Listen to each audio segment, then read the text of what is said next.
How much did you like the response from your players tonight? And at what point do you think maybe kind of turned the tide? It seemed like after the line changes, you guys just kind of activated. You got one goal and then just took off from there. Yeah, I guess we spent some time talking about after the last game that we didn't really like the way we looked.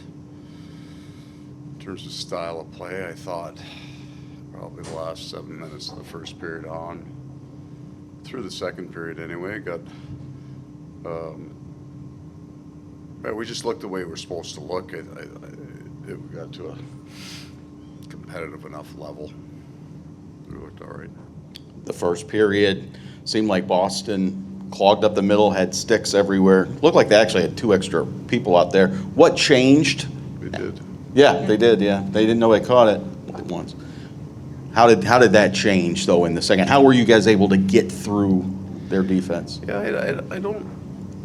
There's almost nothing permanent in a game, right? The game ebbs and flows. They a little better control in the neutral zone. I just thought the game was somewhat slow-moving early. And then the pace picked up, the physicality and the pace picked up. So then the game's played in the end zones more, which means there's less neutral zone transition, there's less regrouping, which is where you see 5 guys sitting on top, and we've all got our neutral zone defenses. If it doesn't go quick, it's not going. It's not going through every team now. There's 8 teams left. Our neutral zones are, if you hang on to the puck, you're not breaking anything loose. So it was just slow to start, that's all.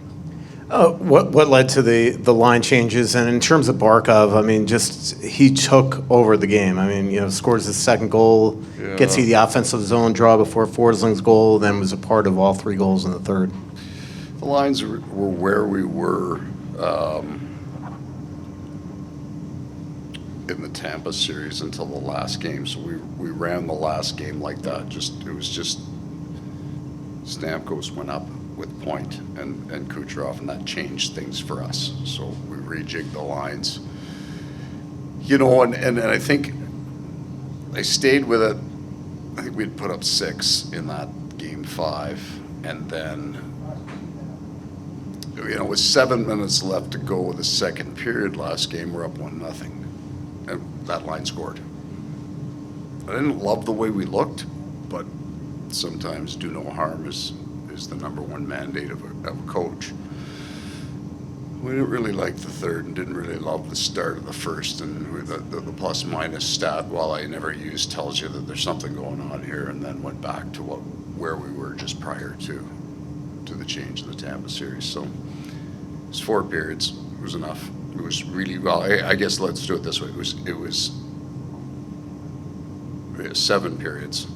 The first 3 were really good. The next few were just okay. It's not bad. Keeps his nose clean. He's going to have a job in this league. I think, in a very good way, he's the perfect man to be the captain of the Florida Panthers. Part of it is nobody really... Let me answer this question. The thing that I heard the most when I came here is you have no idea how good Barkov is. They were right. And he's better this year than he's ever been. So there's a bunch of pieces added to his game. I think he had 9 hits tonight. We're not trying to turn him into a hitter. And we all understand that the hits are now skewed. I'm not saying they're wrong. They're just different than they were 4 months ago. He's just faster, stronger. Really impressive guy. Paul, Steven Lorenz, second time in the playoffs, coming up with a big moment for you guys. The jolt that he gave you guys on the bench when he tied the 1-1, what did that do for you guys? You know what? Inflection points, you're always looking for that. And sometimes it's the things you don't understand, the why of it. But that was like our bench was jacked on that. Now, it's a big goal, right? It's an important time. But there was a lot of emotion brought into our bench with that. Of course, the playoffs, you have to become a team. I don't even know if I can explain this well. It's really important that the players that do the hard stuff, they get a reward. And he scores that goal, and everybody's about 3 inches higher when they jump up, right there. And now he gets to walk around the room different, so it's a good thing. there's obviously a moment or 10, it seems like, in every playoff series where emotions get cranked up. That moment with Matthew and Pastrnak, what is that going to do to the energy going forward? It won't change a thing, but man, you're going to see that on the highlights, are you not? Over and over and over again. I think it's a good thing. You got two elite offensive players. I mean, Chucky's a 100-point guy all day long. Pasternak's just this brilliant player, but it's playoffs, and they each have their team, right? They got their brothers in the room. It gets a little spicy out there, and they want to go. I think it was awesome. I think when it was over, they both looked like they were fine. Sorry, whoever's offended by that concept, I don't care. I thought it was awesome. And Paul, you mentioned inflection points a few minutes ago. How big do you think Forsling's goal was, right at the end of the second period? I think it was as impactful as their third goal last game, right? They scored right at the end, 28 seconds left, whatever it was, but it went to 2-1. The game was almost the same, was it not? It was even and flat. Apparently the last thing you want to do in this series is score first, right? Because the other team gets 5.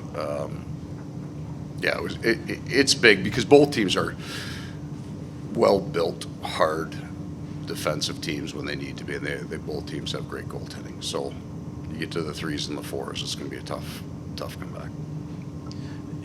Just going to ask you about Barkov again, because you said he was the perfect guy to be captain of this team. Can you explain a little bit, and did you sense the team following his lead with what things that he was doing tonight?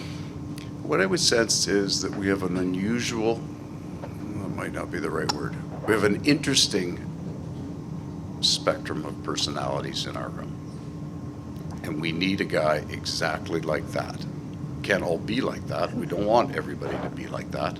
But we need exactly that guy because we have Matthew Tkachuk has a certain personality.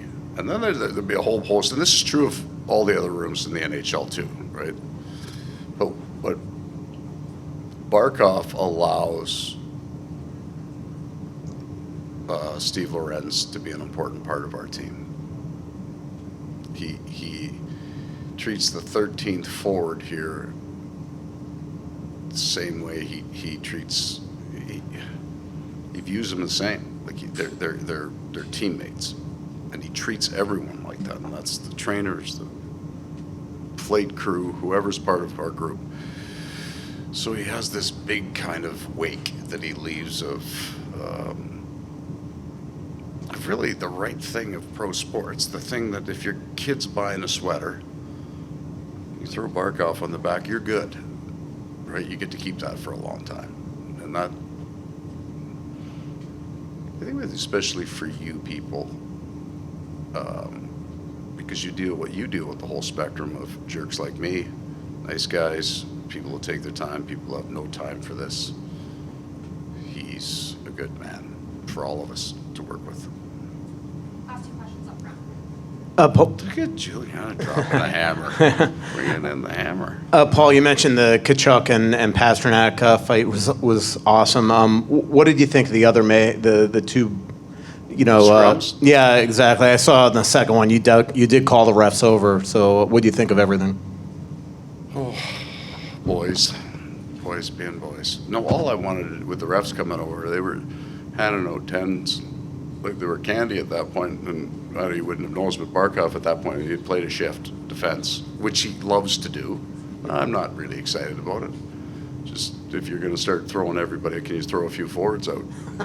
Leave me a couple of defensemen, that's all. Look at it. It's just a game, and these guys play hard and they care about their teammates. So the energy gets up and everybody, well, that was good. If you paid money to come to the rink tonight, you had a hell of a night. You've talked a number of times about eyeballs and television ratings and playing outdoor, whatever. Games like I didn't know this. where you were going with that to start. I gotta be like, Yeah. eyeballs and assholes is a complete. I did not say that. That is a defensive zone coverage concept. And I thought you were going D zone on me. I was not. Okay. You like hot dogs? You know what they're made of? You guys, a night like tonight, is going to draw. Friday night's game in Boston. George, you might get off here. I'm just telling you. How wild is Boston going to be for Game 3? And what do you think the It's gonna TV be ratings are going to awesome be for after the- this? It's awesome for the sport, right? At the end of the day, you got a whole bunch of people that are going to the game in Boston. Then better than that, you got all their families at home, and they got the Bruins sweaters on, and they got their uncles coming over because they always do on playoff time, and everybody's got their routine. It's phenomenal. I remember, you guys have been to Winnipeg. You're playing in the conference final, and you basically drive through residential streets to get home. It's not a big highway system there. And then we had, maybe it was game 6. I don't know. It was game 1. We won, and you're driving home, and everybody's lights, like the windows are open, and there's just cars everywhere in the driveways because everybody's got something going on at their house. So in each house, in each place, there's a story. There's a family story there. And then maybe they don't get to go to the rink, but do you remember where you were when, right? So all the people in Vegas, the 7-year-old kids that watch the game that they won, they'll never forget that, right?